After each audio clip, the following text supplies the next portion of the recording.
Oh no. I woke up this week to a total disaster. I expected an ordinary day in the Selva de Fuego, this giant Amazon River paludarium, the mighty home kingdom to the Fire Nation, our massive colony of fire ants. But when I saw it, my heart sank. I knew we had a serious crisis at hand. A dead fish. One of the Guppy Gang members had passed away overnight. But worse, dead ants. Tons and tons of dead ants. AC family, it was time for drastic measures.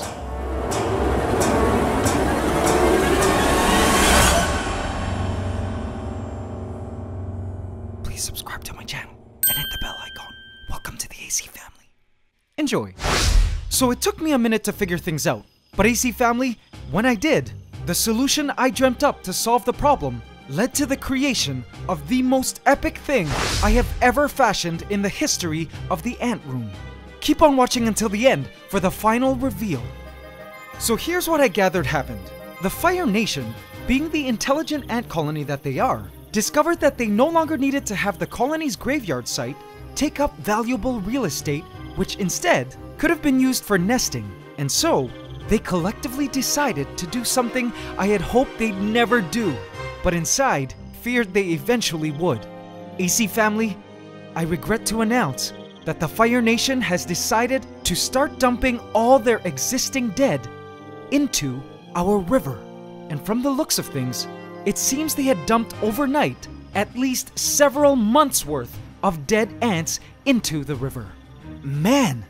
It was a move that made sense for the colony, because why should the Fire Nation place their dead at such close proximity to the nest, which attracts mold, mites, and other unwanteds, when they could simply dump it into a fast-flowing river to be taken far away downstream? The only problem with that is, this river is not a real one, and due to how it's rigged, it has completely caused some major issues. First, look at the intake for the filter. It is completely clogged up with dead ant bodies. This clog is extremely problematic because it means less water is being sucked up by the filter, which also therefore means a slower flowing river, buildup of foul water, and the bigger problem of all, the very reason why one of our guppies died. The massive amount of dead decaying ant bodies in the river was too much for our Corydorus catfish to eat all at once, and all the dead decaying ants created a sudden spike in poisonous ammonia, nitrite, and nitrates in the water, which was too great an amount for our plants and canister filter to neutralize on time, thereby leading to the ultimate death of our guppy. If this is all confusing you, to put it simply, in a previous video we explained how decaying organic matter and fish waste creates ammonia, nitrites, and nitrates in the water, and these nitrogenous compounds are lethal to fish and animals at certain levels. Our plants and filter usually help neutralize these nitrogenous toxins in between routine water changes. So the big problem now was this. With the Fire Nation now dumping all their dead bodies into the waters, we needed a solution to deal with the sudden surge of poisonous nitrogen in the river from all the decaying ant cadavers. Up to this point, I hadn't thought of a set contingency plan for such a thing, but the one thing I was thankful for was that over the past few weeks, I had made some key edits to the river just in case something like this were to happen. If you're new here, back when I first created this paludarium, it had very little plants, just a bit of moss and frogbit, and had a small dinky submersible filter.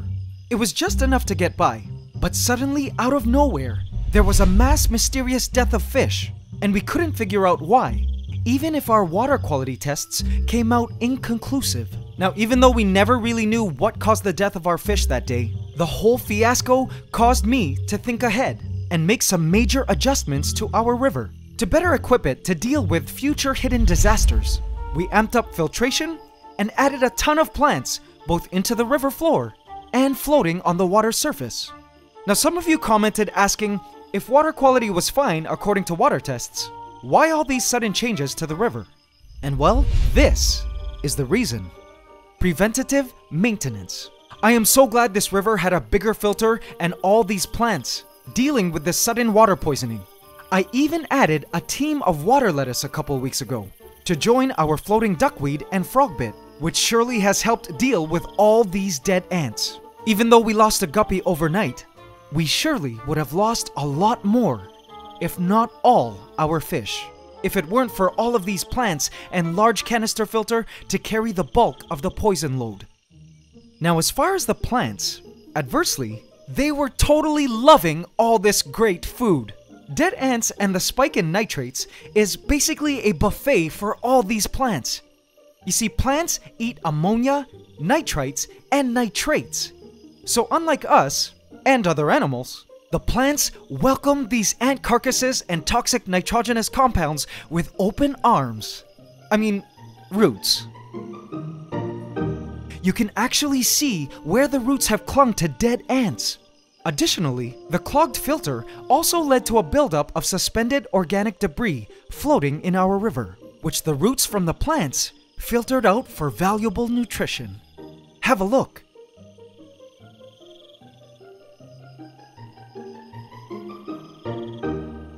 It's a good thing nature has provided the world with plants, as they are our lifesavers on so many levels. But despite this glorious feast for our water plants, this imbalance was not good. It was a death pool for our fish and also lethal to the Fire Nation because ants drink from this river. And so, AC family, here was my ultimate plan. First, we had to clean up all these dead ants. I put on some gloves and went in to unplug the filter intake, so the filter could get back to its great work at cleaning up and neutralizing the toxic nitrogen-rich waters. Immediately, any and all suspended debris were sucked into the filter. This unclogging also restored the currents of the river. I then went in to scoop out as much of the sunken dead ants as I could.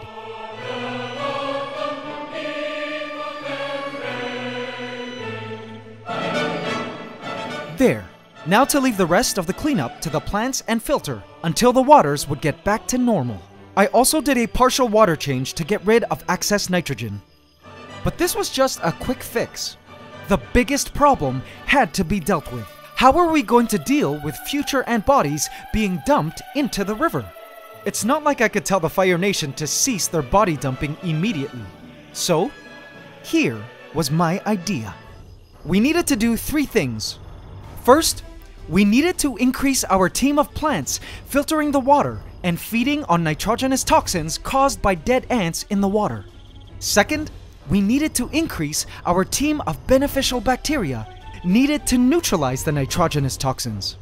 And third, we needed to increase the overall volume of water in our river system. Increasing the plant life, beneficial bacteria colonies, and amount of water meant it would take much longer for the river to reach lethal levels of poisonous ammonia, nitrites, and nitrates if ever the Fire Nation decides to do a mass body or garbage dumping into the river again. So AC family, it was time for the Selva de Fuego to receive its biggest renovation and construction ever. My idea was crazy, and I wasn't sure if it was gonna work, but it seemed I had no other option but to try. So here was the plan.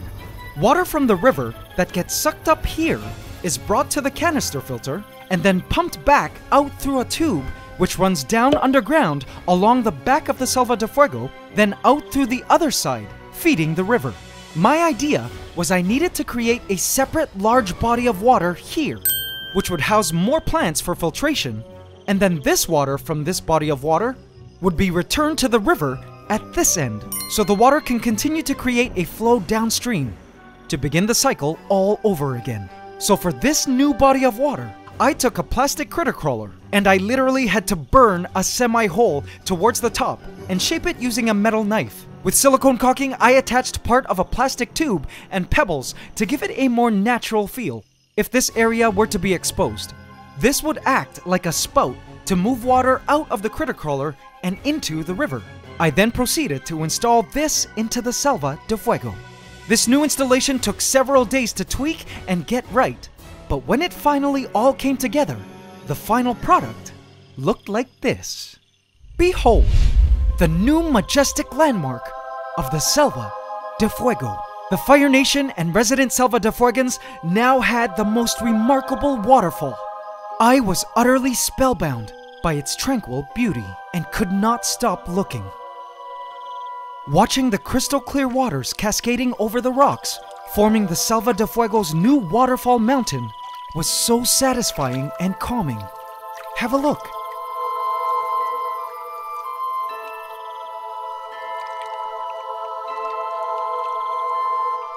The ants just loved this new landmark and explored the face of their new waterfall mountain with glee.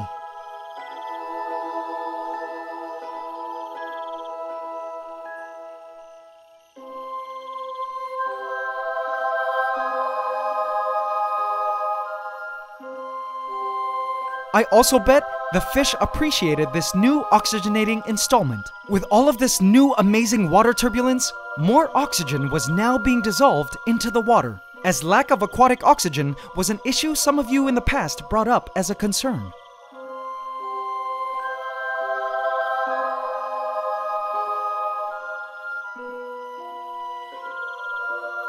You may notice the incorporation of a new plant. This right here is a magnificent South American vining plant called heart-leafed Philodendron, or Philodendron cordatum, also a very popular houseplant. I love it because you can literally just stick cuttings of it into the water or wet surfaces, and it will literally grow roots that will cling onto rocks and anchor it into place. These roots would also go on to eat poisonous nitrogen in the water, passing through this waterfall.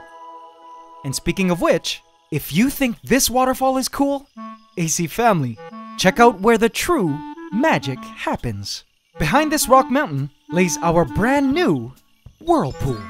The critter crawler created an amazing venue for floating water plants to grow, which would allow them to do their great work at naturally filtering the water coming from our canister filter for a second round of cleaning. All these floating plants came from our river, and I made it so the water entering this whirlpool moves in a circular motion all around the critter crawler. So the water passes all these amazing ammonia, nitrite, and nitrate-hungry roots before exiting through one of the 3 ports.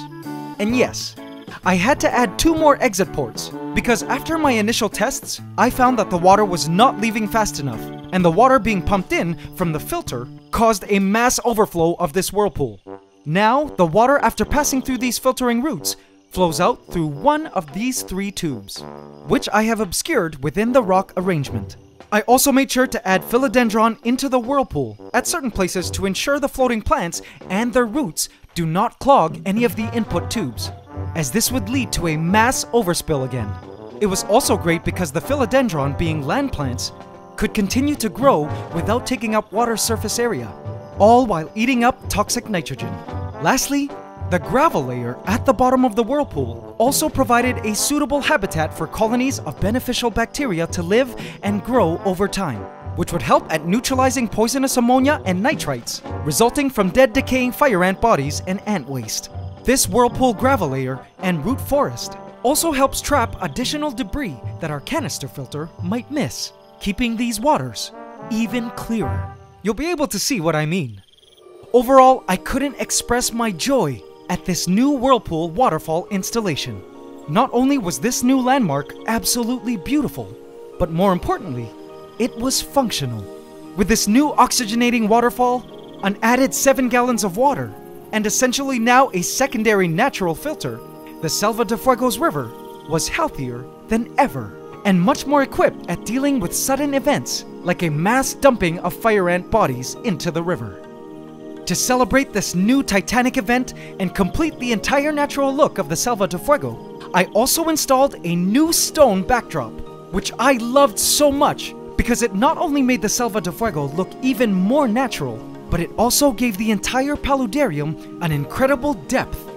I felt as though I was staring at a chunk of rainforest in my ant room.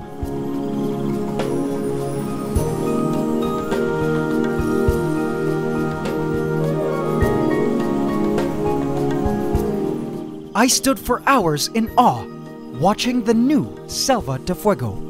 And the Fire Nation also found the launch of this new majestic landmark a suitable time to launch a royal event of their own. I was shocked to discover when checking the Selva de Fuego late at night that the Fire Nation had decided to have a nuptial flight at the center of the kingdom. The added humidity from the Whirlpool and Waterfall must have stimulated the Fire Nation to nuptial fly. All I could see were queens emerging along with masses of Fire Nation workers. The Queen Elates took off at various times, and some even made it out of the Selva de Fuego. But as you might have seen from a past video, I wasn't worried, because just nearby were other ant kingdoms with black lights to attract the Elates, which would fall in to be eaten by ant colonies who waited patiently for the Fire Nation Elate feast. By morning, it warmed my heart to see the Guppy Gang dancing at the foot of their new waterfall. The waters were crystal clear now, clearer than they've ever been before. Have a look. Just gorgeous. I could only imagine how refreshing it must have been for the fish to breathe and swim through these freshly oxygenated and purified waters. The new swimming space, due to the transfer of the floating plants from the river to the Whirlpool, was also greatly appreciated by the fish, as well as allowed for more light to enter the river for our Sagittaria growing along the bottom. With the proliferation of our water plants, including this new Philodendron, the waters will be filtered effectively more and more over time. The greatest thing about all this is that our new water system will continue to provide clean water to the Fire Nation, even if they decide to pull stunts like dumping their dead bodies or garbage into the river.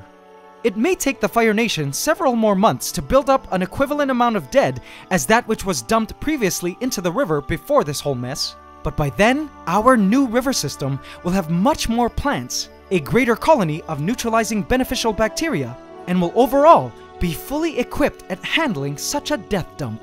Additionally, all dead ants dumped into the river from here on in, if not eaten up by our Corydoras catfish, can simply sit around safely until I am able to literally suck them out with every weekly water change. I can also suck up any dead ants dumped into our Whirlpool, and perhaps add an aquatic beast in there if ant body dumping gets out of control. Stay tuned for that. Oh, and about the Corydoras catfish. In a couple months, this system will be ready to support more Corydoras catfish, which I plan to add to feed on ant bodies and garbage. And I can't wait. Also, AC family, I'm happy to inform you that our Corydoras catfish have an official name. Thanks to your votes, the School of Corydoras will from here on in be called the White Tigers. I love the White Tigers so much, and they've been diligent at keeping all areas of our river clean. But AC family, speaking of official names, I think you know what's next, right guys? Our new grand landmarks need names. What should we call our new waterfall and Whirlpool? Leave your name suggestions in the comments and I will choose my favorites for us to vote on in a future video. The morning Selva de Fuego rains rolled in. These vital daily rains, as well as the Fire Nation's excrement and garbage, nourished the land plants, which provided the Selva de Fuegans with fresh air and vital cover. Again, thank goodness for plants. I watched some guppies grazing on a patch of algae. The Fire Nation performed their ritualistic dance in the rain. Our new waterfall continued to bring forth life-giving waters. All day, I stared at the random sights within the Selva de Fuego for hours and hours, well into the night. Never had I seen such a beautiful piece of nature in my home. I couldn't believe we could look at it and admire it anytime we wanted. Amidst all this heartwarming gorgeousness, I realized that nature is truly more complex than I ever imagined. We've been tweaking and improving this piece of nature we call the Selva de Fuego along the way, in response to disasters and imminent dangers. And it already has been quite the journey of discovery. I imagine Mother Nature's actual mechanics to be much more complex than that which we've created here in the Selva de Fuego. I am sure Mother Nature manages billions of moving parts, and likely had many secret built-in contingency plans set in place so the balance of her ecosystems remained unaffected regardless of anything drastic. How else would life have persisted on Earth for so long? It seemed we figured out one such contingency plan today. The new Waterfall Whirlpool installment acted as a water quality buffer so that water could remain safe and clean to drink and live in, despite what the Fire Nation decides to dump into it. As a creator of worlds, it also made me appreciate the value of being prepared and realize the importance of preventative measures so the millions of lives that depend on us and our decisions for their survival continue to thrive. AC family, we did good today, finding a solution to a serious and major crisis. And coolest of all, we created greater beauty in the process. Isn't it amazing to discover the blueprints of nature on a micro scale? This is what I just love about keeping pet ants. It's ant love forever.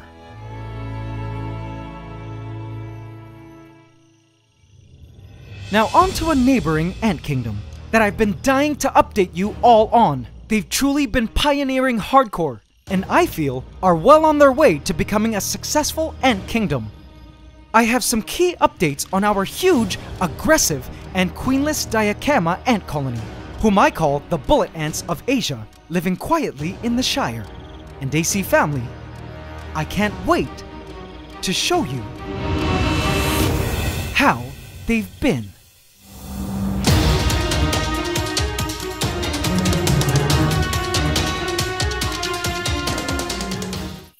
Alright AC family, I love moving on from ant colony to ant colony, and trust me on this, you guys will trip out at what I have to show you regarding our new Diacama ant colony. So be sure to hit that subscribe button and bell icon now so you don't miss out on this huge epic update, and hit the like button every single time, including now. And just a hint guys, there may or may not be a second video uploading on this channel this Wednesday due to popular demand. Also, if you're new to the channel and want to catch up on all your AntsCanada lore, I put together a complete storyline playlist so you can watch how all the ant colonies you love on this channel came to be, all their challenges and hardships, all their successes and life events. Their entire storylines can now be watched from the very start so you can better appreciate the journey these ants, as well as us watching them, have been embarking on. It's incredible how epic the lives of ants are. Also, just a quick reminder to all those wanting to get into ant keeping, we offer a ton of easy-to-use ant keeping gear and pro ant farms at our shop at AntsCanada.com. We ship worldwide and offer full email customer support if you need it. AC Inner Colony, I have left a hidden cookie for you here. If you would just like to watch hypnotic beauty scenes of our new Waterfall and Whirlpool, and how the Selva de Fuegans are enjoying the new installment, trust me, it's truly spellbinding, and I find myself always sitting and watching for hours at a time. Do check it out. Before we continue with the AC question of the week, I would like to plug my daily vlogging channel. Daily vlogs of my travels around the world, which often includes a lot of nature stuff. This particular vlog includes my additional thoughts on the new Waterfall and Whirlpool. I will actually also be in Toronto, Canada on May 27th for a public meet and greet at Dixie Mall, Mississauga from 2 to 5 p.m. So, if you're in Ontario at that time, feel free to drop by and chat with me about ants. The link to the official page is in the description box. I would love to meet you there, AC family. And now it's time for the AC question of the week. Last week, we asked, what bodily changes did the queen experience after mating? Congratulations to Bilal Tahir, who correctly answered, the queen ant broke off her wings and became photophobic. Congratulations Bilal, you just won a free ebook handbook from our shop. In this week's AC question of the week, we ask, how does the new setup help make the waters in the Selva de Fuego a better home for its inhabitants? Leave your answer in the comment section and you could win a free ebook handbook from our shop. Hope you can subscribe to the channel as we upload every Saturday at 8 a.m. Eastern Standard Time. Please remember to like, comment, share, and subscribe if you enjoyed this video to help us keep making more. It's Ant Love forever.